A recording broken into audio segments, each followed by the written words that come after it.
જો વિદ્યાર્થી મિત્રો, ધોરણ 7 વિષય વિજ્ઞાન એમાં ચેપ્ટર નંબર છે 13 ગતિ અને સમય. તો અહીં આગળ ગતિ અને સમય એના વિશે આપણે અભ્યાસ કરીશું. દરેક વિદ્યાર્થી મિત્રો પાઠ્યપુસ્તક પોતાની પાસે રાખશે, કારણ કે પાઠ્યપુસ્તકમાંથી પાઠ સમજીશું આપણે. તો મિત્રો, ધોરણ 6માં તમે જુદા જુદા પ્રકારની ગતિ વિશે શીખ્યા, જેમ કે આવર્ત ગતિ, બરાબર, સુરેખ ગતિ, વક્ર ગતિ વગેરે પ્રકારની ગતિનો આપણે અભ્યાસ કરી લીધો છે. તો ગતિ સુરેખ પથ પર હોઈ શકે, તેમજ વર્તુળાકાર અથવા તો આવર્તનીય પણ હોઈ શકે. શું તમને આ ત્રણેય પ્રકારની ગતિ યાદ છે? આવો પ્રશ્ન પૂછ્યો છે. તો આ ચોક્કસ આપણે ભણેલા છીએ એટલે આપણને ખબર છે. તો કોષ્ટક 13.1માં ગતિના કેટલાક સામાન્ય ઉદાહરણો આપેલા છે. તે દરેકના કિસ્સામાં ગતિનો પ્રકાર ઓળખો. એટલે આપણે કોષ્ટક જે આપેલું છે ને એની અંદર ગતિના પ્રકારો જુદા જુદા આપણને બતાવ્યા છે. એટલે ગતિના કયા પ્રકારની ગતિ છે તેનું નામ આપવાનું છે, બરાબર છે, અને એના જે એક્ઝામ્પલ હોય આપણને બતાવેલા છે, ઉદાહરણ જેને કહીએ છીએ આપણે. તો મિત્રો, અહીંયા આગળ પહેલું જે છે એ જોઈએ. એમાં છે કૂચ કરતા લશ્કરના જવાનો. હવે પરેડ હોય અને પરેડ કરતા હોય જવાનો, તો પરેડ સીધી રેખામાં થતી હોય, તો એ સુરેખ પથ પર હોય, બરાબર છે, તો ગતિ આપણે સુરેખ ગતિ કહી શકીએ એને. પછી સીધા રસ્તા પર ગતિ કરતું બળદગાડું, એટલે સીધું જ જાય છે, તો એ સુરેખ ગતિનું ઉદાહરણ છે. પછી દોડતા ખેલાડીના હાથ.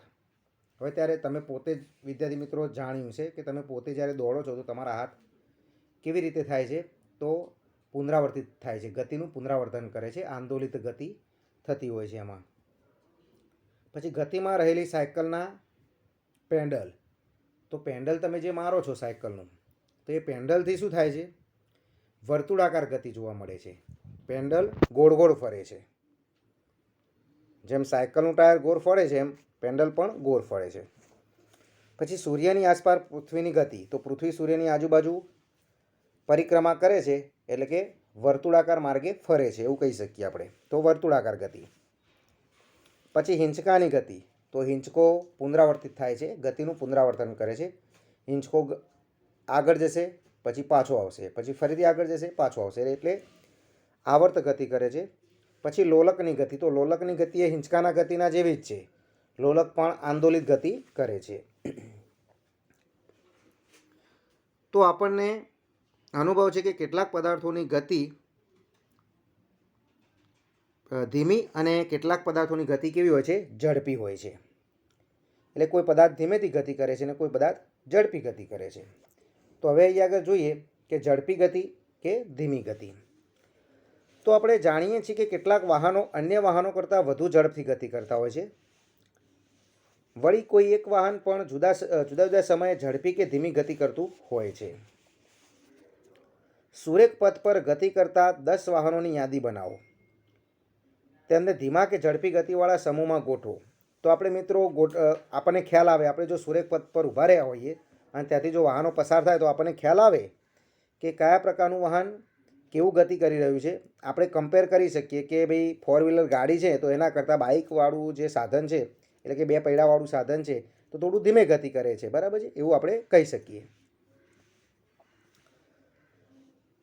તો અહીં આગળ આપણને કહે છે કે તમે ધીમા કે ઝડપી ગતિવાળા સમૂહમાં તેને ગોઠવો. તો તમે કેવી રીતે નક્કી કરી શકો કે કયું વાહન ધીમી કે ઝડપી ગતિ કરે છે? તો મેં તમને એ વાત કરી. હવે જો વાહનો સુરેખ રસ્તા પર એક જ દિશામાં ગતિ કરતા હોય તો આપણે સહેલાઈથી કહી શકીએ કે તેઓમાં કયું વાહન બીજા વાહન કરતાં વધુ ઝડપે ગતિ કરે છે, એવું આપણે સહેલાઈથી કહી શકીએ છીએ. હવે પ્રવૃત્તિ આપી છે આપણને 13.1. તો આકૃતિ 13.1 જુઓ. તેમાં રોડ પર કોઈ એક સમયે એક જ દિશામાં ગતિ કરતા કેટલાક વાહનો બતાવ્યા છે. તમારા પાઠ્યપુસ્તકમાં 13.1ની અંદર વાહનો બધા બતાવ્યા છે કે જે ચોક્કસ સમયે કોઈ એક જ સમય ઉપર ગતિ કરે છે. હવે આકૃતિ 13.2 જુઓ, જેમાં તે જ વાહનોનું થોડા સમય પછીનું સ્થાન બતાવેલું છે. એટલે કેટલાક વાહનો, જે વાહન એક વાહન કરતાં પાછળ હતું એ જ વાહન હવે શું થાય છે? આગળ થઈ જાય છે, બીજા વાહન કરતાં એની સાઈડ કરીને ગતિ વધારીને આગળ થાય છે એવું બતાવેલું છે. તો આ બંને આકૃતિઓમાંના તમારા અવલોકન પરથી નીચેના પ્રશ્નોના જવાબ આપો.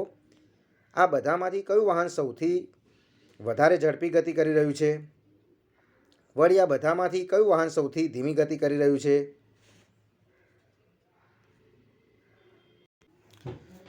તો મિત્રો, પહેલાં જે ચિત્રની અંદર ગ્રીન કલરની જે 4 વ્હીલર ગાડી જે છે એ ત્રણેક ગાડીના પાછળ ગતિ કરતી હતી. હવે એ ગાડી જે છે એ 13.2ની આકૃતિમાં શું થાય છે? આગળ આવી જાય છે. બરાબર છે. એટલે ગતિનું જે છે એ ઝડપી અને ધીમું અહીં આગળ આપણને જોવા મળે છે કે કેટલાક વાહનો પાછા પડી જાય છે, કેટલાક વાહનો આગળ વધી જાય છે. બરાબર, આ રીતે આપણને જોવા મળે છે. તો આપેલા સમયગાળામાં વાહને કાપેલું અંતર કયું વાહન ઝડપી છે કે કેટલું કે તે ધીમું છે તે નક્કી કરવામાં તે મદદ કરે છે. તો આપેલ સમયગાળામાં વાહને કાપેલું અંતર, બરાબર છે, કે ચોક્કસ સમયગાળામાં વાહને કાપેલું અંતર એને શું કહેવામાં આવે છે? ઝડપ કહેવામાં આવે છે તે વાહનની. ઉદાહરણ તરીકે કલ્પના કરો કે તમે તમારા મિત્રને મૂકવા માટે બસ સ્ટેશન પર ગયા છો. ધારો કે બસ ગતિ કરવાનો પ્રારંભ કરે છે, ત્યારે તે જ સમયે તમારી સાયકલને પેડલ મારવાનું શરૂ કરો.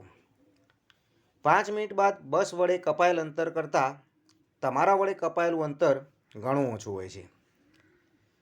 તમે કહી શકો કે બસ તમારી સાયકલ કરતાં ઝડપી ગતિ કરે છે. સ્વાભાવિક છે કે બસ આપણા કરતાં વધારે ઝડપી કરી શકે, આપણી સાયકલ એના જેટલી ઝડપી ગતિ કરી શકતી નથી. આપણે વારંવાર કહીએ છીએ કે ઝડપી વાહનની ઝડપ હંમેશા વધારે હોય છે. 100 મીટરની રેસમાં કોની ઝડપ સૌથી વધુ છે તે નક્કી કરવું સરળ છે. જે 100 મીટરનું અંતર કાપવા માટે ઓછામાં ઓછો સમય લે તો તેની ઝડપ સૌથી વધારે કહેવાય. હવે વાત કરીએ ઝડપ. તો તમે ઝડપ શબ્દથી તો પરિચિત છો. ઉપર આપેલા ઉદાહરણમાં ઓછા સમયગાળામાં આપેલું અંતર કપાય કે આપેલા સમયગાળામાં વધુ અંતર કપાય તેવો નિર્દેશ થતો હોવાનું લાગે છે. આ ઝડપ આપણને એ વસ્તુ બતાવી રહી છે કે ઓછા સમયગાળામાં આપેલું અંતર તમે કાપી શકો, કે આપેલા સમયગાળામાં વધારે અંતર કપાય તો એ આપણી ઝડપ બને છે. તો એકમ સમયગાળામાં 2 કે 2થી વધુ વાહનો પૈકી તેમણે કાપેલા અંતરની સરખામણી કરવાથી કયું વાહન ઝડપી ગતિ કરે છે તે શોધી કાઢવું એ એકદમ અનુકૂળતાભર્યું છે. આથી જો 1 કલાકમાં 2 બસ વડે કપાયેલા અંતરને આપણે જાણી લઈએ તો તેમાંથી કઈ બસ ધીમી છે તે આપણે સરળતાથી કહી શકીએ છીએ. પદાર્થે એકમ સમયગાળામાં કાપેલા અંતરને તે પદાર્થની ઝડપ કહેવાય છે. તો મિત્રો, અહીં આગળ ઝડપની વ્યાખ્યા મળી ગઈ આપણને કે એકમ સમયમાં કાપેલા અંતરને પદાર્થની ઝડપ કહેવાશે. જ્યારે આપણે કહીએ કે કારની ઝડપ 50 કિલોમીટર પ્રતિ કલાક છે તો તે દર્શાવે છે કે કાર 1 કલાકમાં 50 કિલોમીટરનું અંતર કાપશે. જો કે કાર ભાગ્યે જ અચળ ઝડપે 1 કલાક સુધી ગતિ કરી શકે છે. અચળ ઝડપથી ગતિ કરી શકતી નથી. એટલે એની સ્પીડ જે છે એક સરખી રહેતી નથી, કારણ કે વચ્ચે ધીમી પાડવી પડે, ટ્રાફિકનો કંઈ પ્રોબ્લેમ હોય કે પછી બમ્પ આવે, રસ્તો ખરાબ હોય, કોઈ કારણસર એની ગતિને આપણે ધીમી કરવી પડતી હોય છે. તો એ અચળ ઝડપથી ગતિ કરતી નથી. વાસ્તવમાં તે ધીમેથી ગતિનો પ્રારંભ કરીને ત્યારબાદ તે ઝડપ પકડે છે. શરૂઆતમાં તે ધીમે ધીમે ચાલે છે અને પછી ઝડપ પકડે છે. આથી જ્યારે આપણે કહીએ છીએ કે કારની ઝડપ એ 50 કિલોમીટર પ્રતિ કલાકની છે, ત્યારે આપણે સામાન્ય રીતે 1 કલાકના સમયગાળામાં તેણે આંતરેલું અંતર આપણે ધ્યાનમાં લઈએ છીએ. તો પણ છતાં ભલે ઝડપ અચળ નથી એની, બરાબર, છતાં પણ આપણે એ રીતે જ કહીએ છીએ કે 1 કલાકમાં તેને કાપેલું અંતર. હવે 1 કલાક દરમિયાન કાર અચળ ઝડપે ગતિ કરે છે કે નહીં તે બાબતની આપણે ચિંતા કરતા નથી. એ વખતે આપણે ખાસ જોતા નથી. અહીં મળેલી ઝડપની ગણતરી એ વાસ્તવમાં કારની સરેરાશ ઝડપ જ છે. તો આ પ્રકરણમાં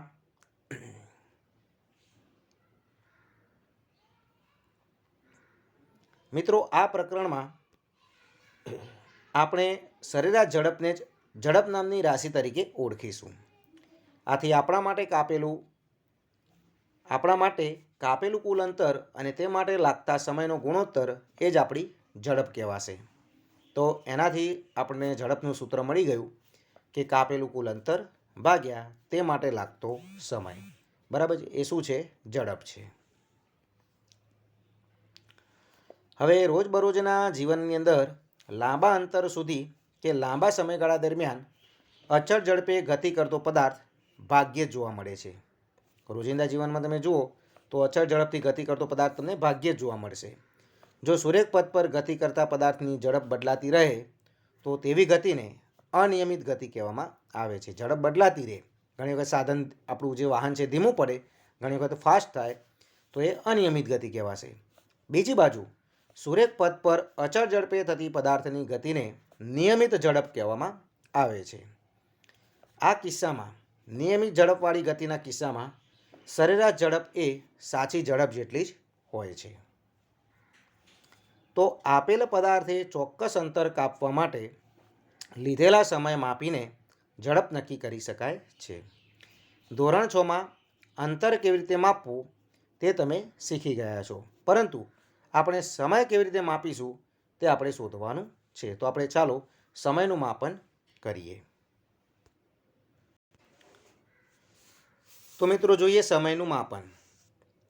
જો તમારી પાસે ઘડિયાળ ન હોય તો દિવસમાં કેટલા વાગ્યા છે તે તમે કેવી રીતે નક્કી કરશો? બરાબર, આપણને મૂંઝવણ લાગે કે જો ઘડિયાળ આપણી પાસે ન હોય તો અહીંયા આગળ મિત્રો વાત કરે છે કે આપણા પૂર્વજો માત્ર પડછાયાને જોઈને દિવસમાં આશરે કેટલો સમય થયો તે કહી શકતા હતા. આપણા દાદાઓની વાત કરીએ તો પણ એ ખ્યાલ આવી જતો. અત્યારે ખેતરની અંદર ખેત મજૂરો જ્યારે કામ કરે છે તે પણ ઘડિયાળ વગર પોતે નક્કી કરી શકે છે ઘડિયાળની અંદર 12થી 12:15નો ટાઈમ ક્યારે થયો. બરાબર, એ સૂર્ય પરથી એ લોકો નક્કી કરી શકે છે. તમને તે વાતની નવાઈ લાગે છે, બરાબર છે? આ વાતની નવાઈ આપણને લાગે છે, કારણ એ કેવી રીતે આપણે નક્કી કરી શકીએ એમ. આપણે 1 મહિનાનો કે 1 વર્ષનો સમયગાળો કેવી રીતે માપી શકીએ? તો આપણા પૂર્વજોએ નોંધ્યું હતું કે કુદરતની અંદર ઘણી ઘટનાઓ ચોક્કસ સમયે પોતાનું પુનરાવર્તન કરે છે. કુદરતની અંદર ઘણી બધી ઘટનાઓ એવી છે કે જે પુનરાવર્તન કરે છે. બરાબર છે? ત્યારે આપણે નક્કી કરી શકીએ છીએ કે ભાઈ આગળ 1 મહિનો થયો કે 6 મહિના થયા કે વર્ષ થયું. ઉદાહરણ તરીકે તમે શોધી કાઢ્યું કે રોજ સવારે સૂર્ય ઉગે છે, એટલે તમને ખ્યાલ આવી ગયો કે સૂર્ય આજે ઉગ્યો ત્યારથી લઈને ફરીથી બીજા દિવસે ઉગે એટલે સમજી લેવાનું કે 1 દિવસ થયો, 24 કલાક થયા. તે જ રીતે એક અમાસ પછી જ્યારે બીજી અમાસ આવે તો એ વચ્ચેના માપેલા સમયગાળાને 1 માસ એટલે કે 1 મહિનો કહેવામાં આવે છે. સૂર્યની ફરતે પૃથ્વીને એક પરિક્રમા પૂર્ણ કરવા માટે લાગતા સમયગાળાને 1 વર્ષ તરીકે આપણે ઓળખીએ છીએ. 1 દિવસના સમયગાળા કરતાં નાના સમયગાળાને માપવાની આપણને વારંવાર જરૂર પડે છે. ઘડિયાળ અને કાંડા ઘડિયાળ એ સમય માપનના સામાન્ય સાધનો છે. તમને ક્યારે પણ નવાઈ લાગી છે કે ઘડિયાળ તથા કાંડા ઘડિયાળ કેવી રીતે સમયનું માપન કરે છે? તો ઘડિયાળની કામગીરી જટિલ હોય છે, પરંતુ તે બધી કોઈક આવર્ત ગતિનો ઉપયોગ કરતી હોય છે. હવે આવર્ત ગતિનું સૌથી વધારે જાણીતું ઉદાહરણ છે સાદુ લોલક. જે સાદુ લોલક આપણને આકૃતિ 13.4ની અંદર મિત્રો બતાવ્યું છે. તો આકૃતિ 13.4માં દર્શાવેલ મુજબનું સાદુ લોલક એ દ્રઢ આધાર પરથી દોરી વડે લટકાવેલા ધાતુના નાના ગોળા કે પથ્થરના ટુકડાની એક રચના છે. તો એ આગળ મુક્ત રીતે લટકાવેલો એક ધાતુનો ગોળો આપણને બતાવ્યો છે. ધાતુના ગોળાને લોલકનો બોબ કહેવામાં આવે છે. આકૃતિ 13.4 દર્શાવે છે કે લોલક તેના મૂળ સ્થાને સ્થિર છે. આકૃતિ 13.4 એ જે છે એ પહેલી આકૃતિ આપણને શું બતાવે છે કે તે લોલક જે છે એ સ્થિર છે. જ્યારે લોલકના ગોળાને થોડા અંતરે એક બાજુ લઈ જઈને તેને મુક્ત કરવામાં આવે છે ત્યારે તે એક બાજુથી બીજી બાજુ ગતિ કરવા લાગે છે. એટલે આમ ખેંચીને પછી આપણે છોડી દઈએ તો એ આવર્ત ગતિ કરવાનું ચાલુ કરશે. આ રીતે આમ ગતિ ચાલુ થઈ જશે એની. બરાબર છે? તો સાદા લોલકની આ એક બાજુથી બીજી બાજુની ગતિ એ આવર્ત ગતિ અથવા તો દોલિત ગતિનું એક ઉદાહરણ છે. જ્યારે લોલકનો ગાળો તેના મૂળભૂત સ્થાન ઓથી એ સ્થાને આવ્યા બાદ બી સ્થાને આવીને ઓ પર પાછો આવે છે ત્યારે લોલકનું એક દોલન પૂર્ણ થયું ગણાય છે. એટલે કે લોલક જ્યારે એક મૂળ સ્થાનેથી ગતિ કરીને ફરીથી એ સ્થાને પાછું આવે ત્યારે એક દોલન પૂર્ણ થશે એવું આપણે કહી શકીએ છીએ. વળી લોલકના ગોળાના એક તરફના મહત્તમ સ્થાનાંતર એથી બીજી બાજુના મહત્તમ સ્થાનાંતર બી સુધીની ગતિ બાદ તે પાછો પ્રથમના મહત્તમ સ્થાનાંતર એ બિંદુએ તે પાછો ફરે છે તેને લોલકનું દોલન કહેવામાં આવે છે. એટલે અહીં આગળ આપણને બતાવ્યું છે એ, ઓ અને બી એવી રીતે આપણને આકૃતિની અંદર બતાવ્યું છે. તો લોલકને એક દોલન પૂર્ણ કરવા માટે લાગતા સમયને તેનો આવર્તકાળ કહેવામાં આવે છે. એક દોલન પૂર્ણ કરવા માટે લાગતો સમય એટલે આવર્તકાળ. પ્રવૃત્તિ નંબર આપણે 13.2ની વાત કરીએ.